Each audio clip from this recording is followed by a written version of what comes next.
With the college football playoff committee set to make its final selections in just hours, we now approach Championship Saturday with Championship Friday already kicked off. With several teams' fates hanging in the balance as to in these championship games, there's a possibility that brand new entrants will be crowned champions in their newly joined conferences, and some will be left going home. Want to find out who these championship participants are and the possibilities with these games? Stay tuned to find out on Gridiron Gab Triple Option.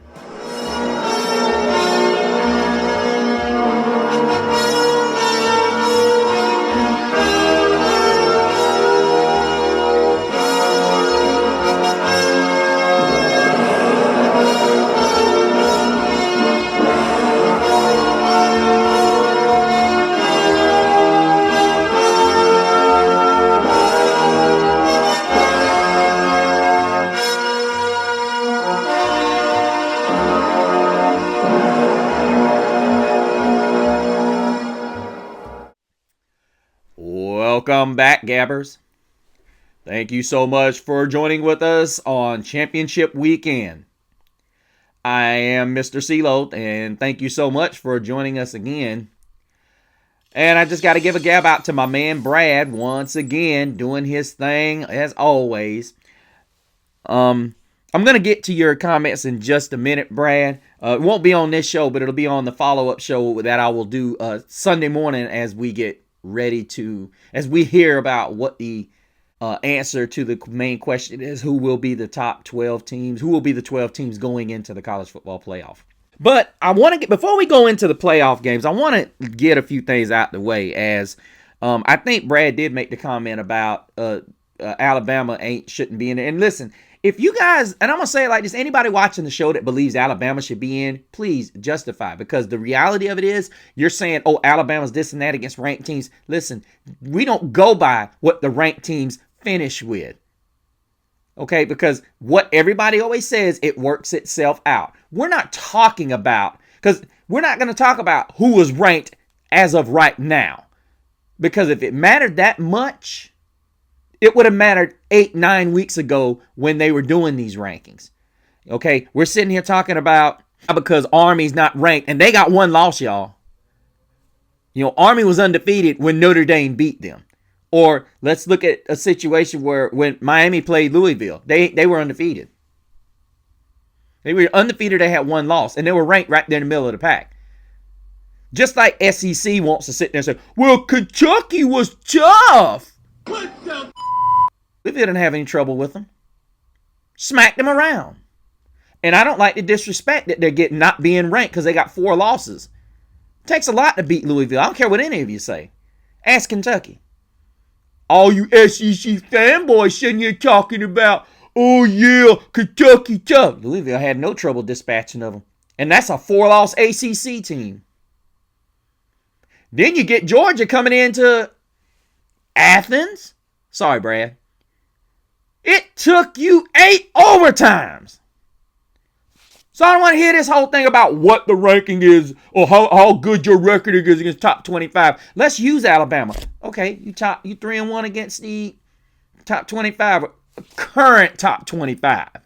Got your smoked by 2 6-6 teams.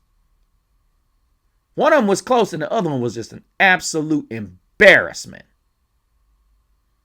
So I don't want to hear anything about, look, because the SEC used to ride on this whole narrative. Oh, you lose to this team, you just suck. Why doesn't that narrative apply now? I'll tell you why. SEC.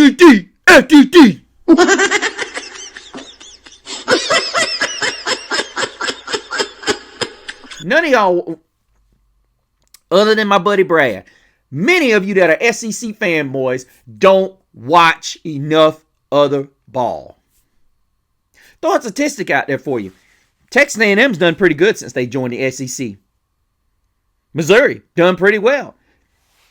Couldn't get them ranked when they was in the Big 12, just to show you the bias. Now all of a sudden you can't get rid of them.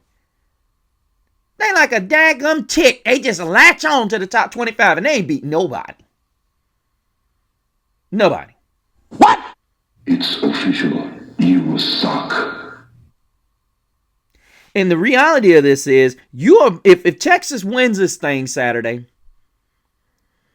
you're going to have a Big 12 team that came in their first year and handled business. And even if they don't, it's the fact their first year and they're already in the championship game. But you talk about how tough the SEC is. Talk about, oh yeah, the Big 12 was to join the SEC. They had 3 or 4 losses. Texas A&M had losses this year. One of them was the Notre Dame. The other one was the Texas. What you talking about?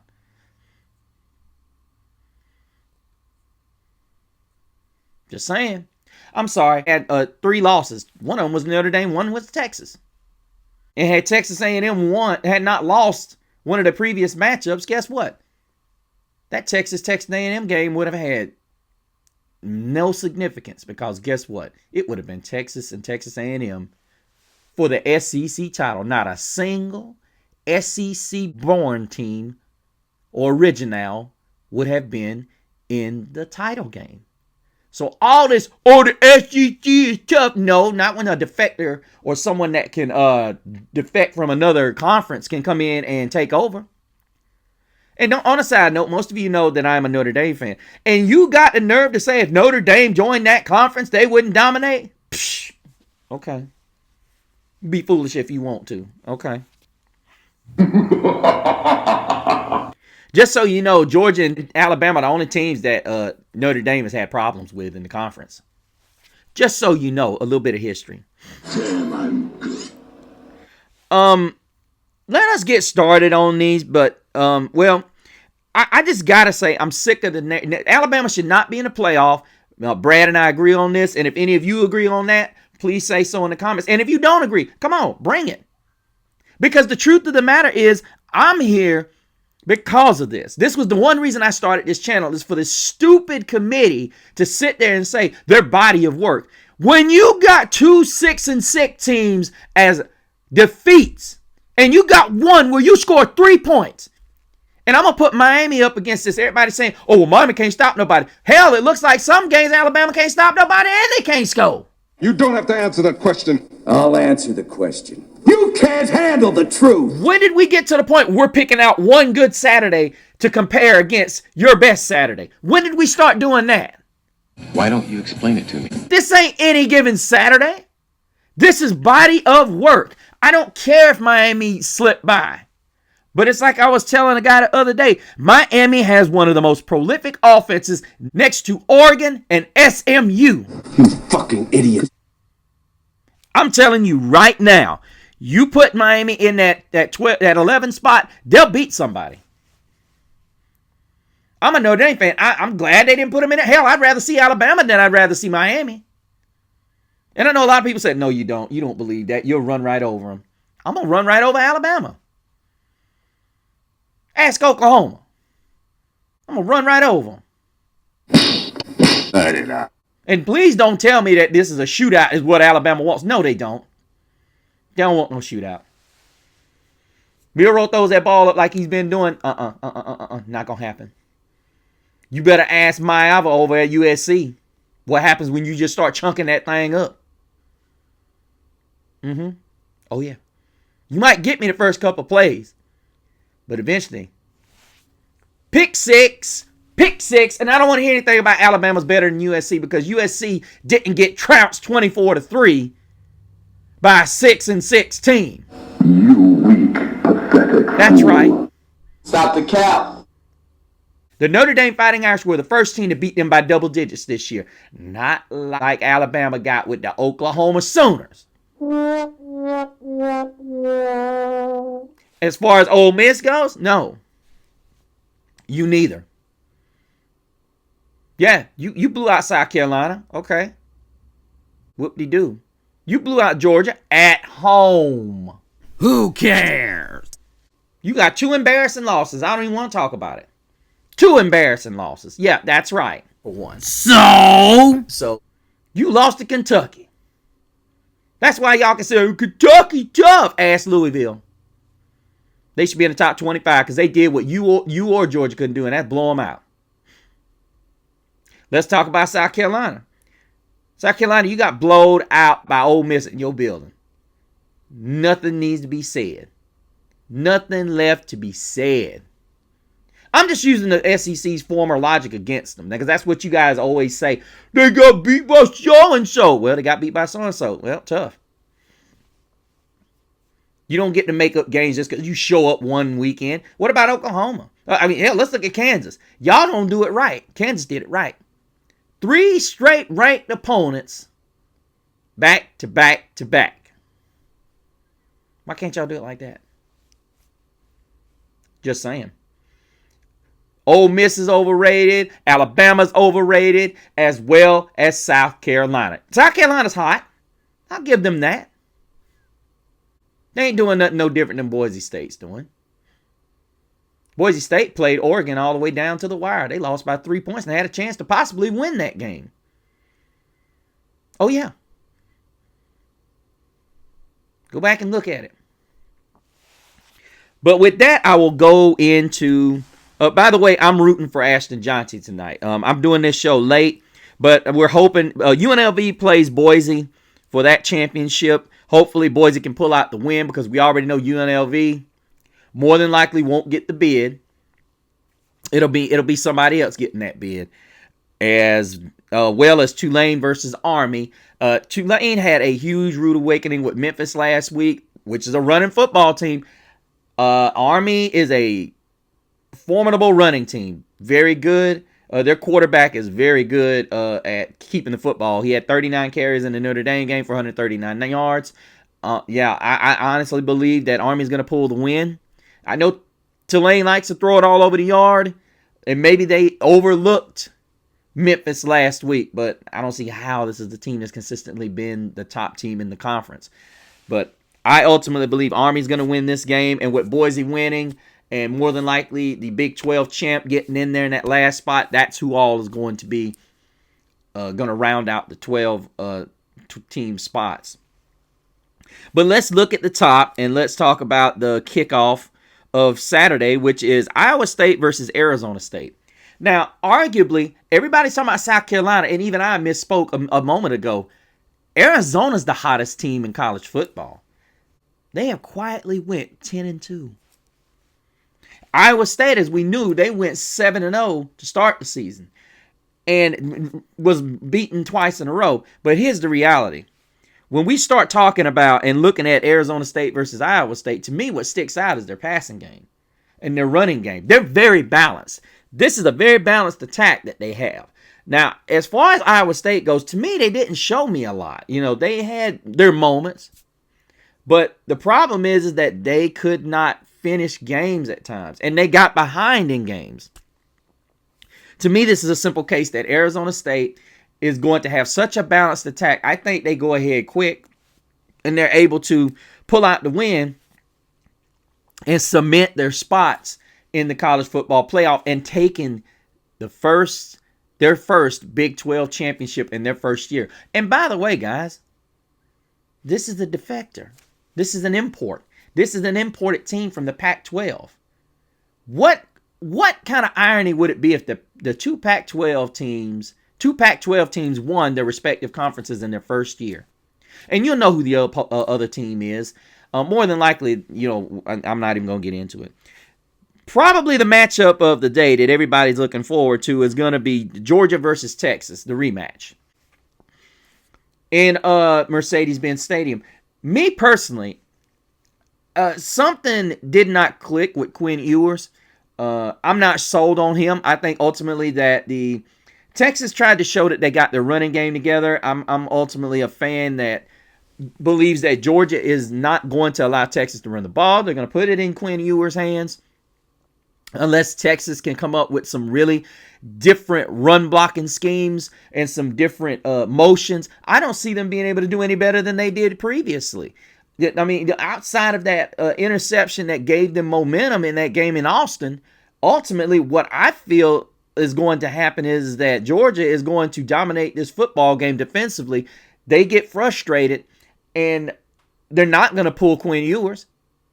To me, the Manning kid, Arch Manning, gives them a better opportunity with his mobility. Because if Georgia has to keep an eye, case in point, Haynes King. Now I get it, Arch Manning ain't as physical as Haynes King, but if you can get him on the perimeter and get him, because one thing I like about Arch that Haynes King doesn't do, and if he does this, it would make him an elite quarterback. I know we're not talking about tech, but Arch Manning will look up the field. If Arch Manning keeps his head down the field and these receivers that are really good in space, this could be trouble for Georgia. But that's only if he is in the game and if Sark is willing to pull him. I don't think Sark's going to be, he's going to be loyal to a fault, and it's going to cost him the SEC title. Now, with that being said, that's not to say that when he gets in the SEC, when they lose this game, that Arch couldn't be the starter for the national title. For the college football playoff. Just saying. I think ultimately the Bulldogs are able to run the football, and they're able to come out and be able to put some yards on the ground. Not a lot. We saw in that Tech game, they did start to try to run the football a little bit. But you can really see that this offensive line is struggling trying to run block, which is not something you see out of a traditional Georgia football team. They like to run the ball. Now, I will say this. If Georgia cannot, now I say Carson Beck's a good player, but when you get ahead, what it tends to happen is you quit being aggressive and you start throwing conservative throws. And you get caught up in trying to run the ball in between the tackles just to run the clock out, 3 and outs. This could become a situation where you give Sark an opportunity to say, hey, let me put my freshman in there and get us a spark, such as he did in that previous game. It got them a spark, but I felt like he should have put him back in there, kept him in there, because Quinn Ewers was shook. He was clearly either not himself or he was injured. And I'm not seeing anything, whether it was the Texas A&M game, that shows me that he's going to do anything. I'm just not, and I'm taking the Bulldogs. I have to, unless Texas shows me something that they were hiding. Penn State at Oregon. Now, I know a lot of you going to say, Penn State got a chance.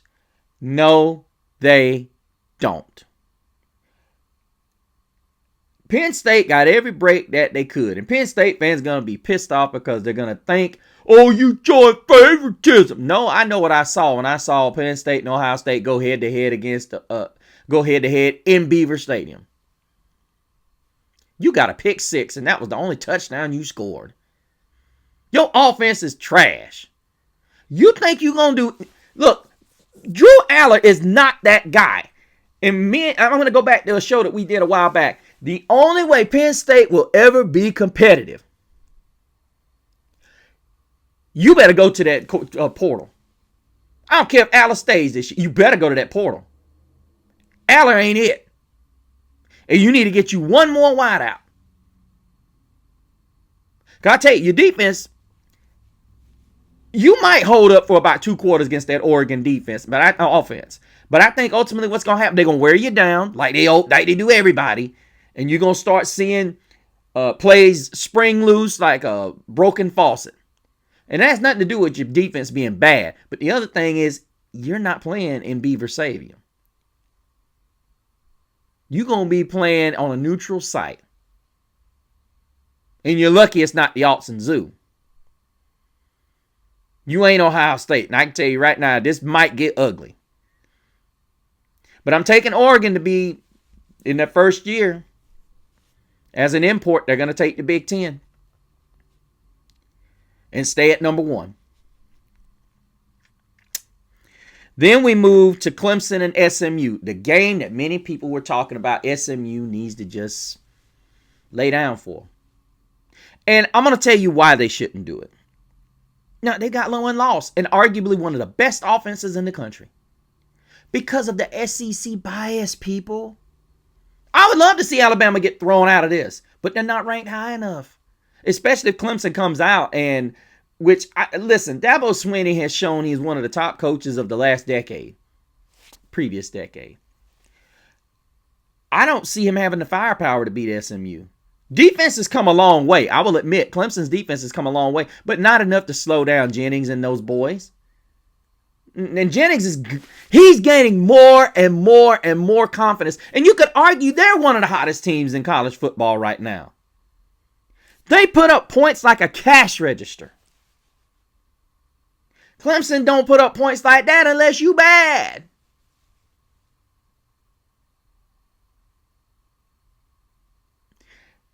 Phil Maffa is a good running back.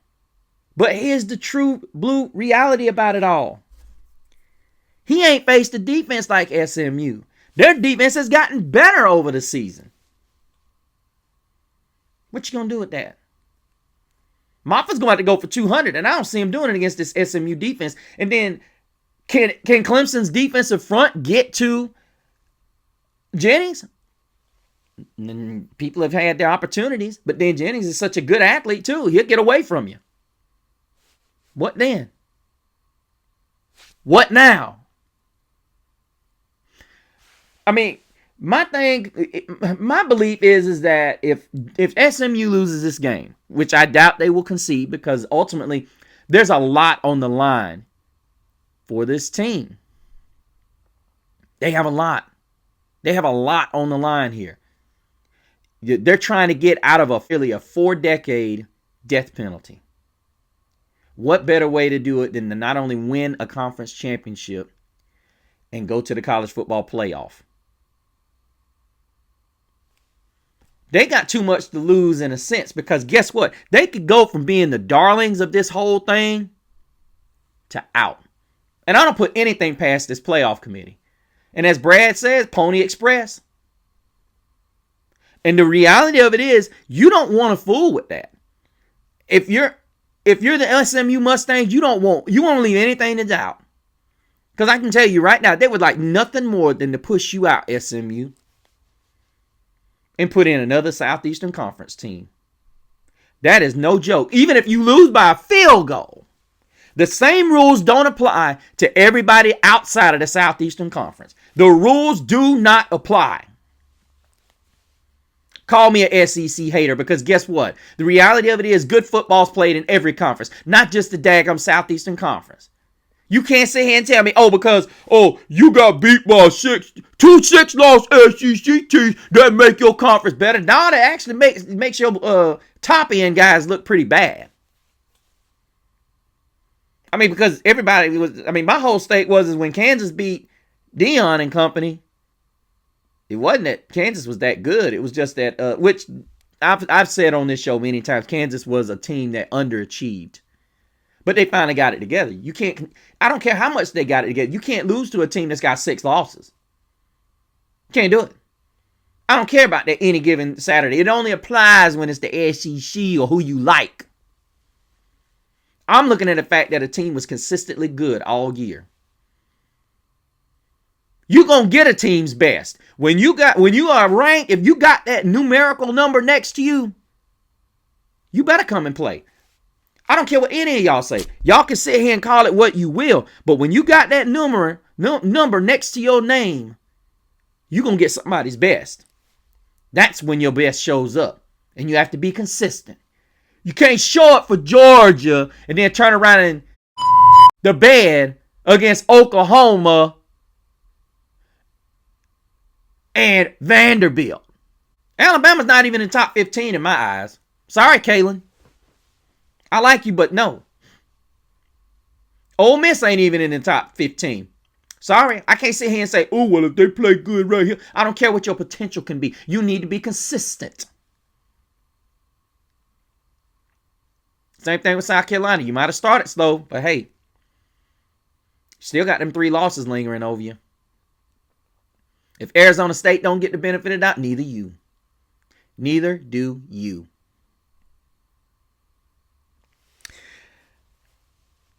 And let's mention the Sun Belt games. Louisiana Raging Cajuns and the Marshall Thundering Herd will face off for the Sun Belt Championship. And Ohio and Miami of Ohio will face off for the MAC Championship. So, as I said, you got several conferences that are left out of this thing. Now, I know people are going to say, they're not Power 5, so on and so forth. Yeah, whatever. And the reality of it is, you have to come to a realization, and this is where all my SEC fanboys need to understand something. Watch something besides your conference and the top games of the week. Actually become a student of college football, and then you can understand why there's so much outrage for Alabama getting in again. Doesn't matter whether you could show up and win the game or potentially be in the game. There are a lot of teams that could come out there and potentially be in the game. I say if SMU loses tomorrow, Alabama should still be out. SMU gets that last spot. Yeah, you heard me. They should get the last spot. Clemson gets the 12th spot. SMU gets number 12. Clemson gets number 12. SMU gets number 11. Oh, yeah.